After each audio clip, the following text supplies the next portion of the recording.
Single artwork. This is all the work related to getting album art together, some kind of single art for this single.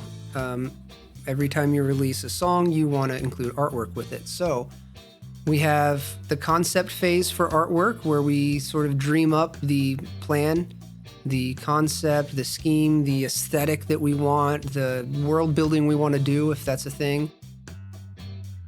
Then we go ahead and finalize the requirements, either just for ourselves if we're working independently, or with our creative partners in a band or whatever else the project demands.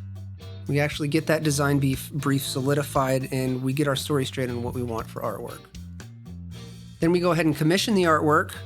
If you're going outside to an external artist for commission, this is where you actually provide them the design brief and line it up, get your quote, arrange payment, and all that good stuff. If you're doing this in-house, this is where you just sit down to actually produce the art yourself.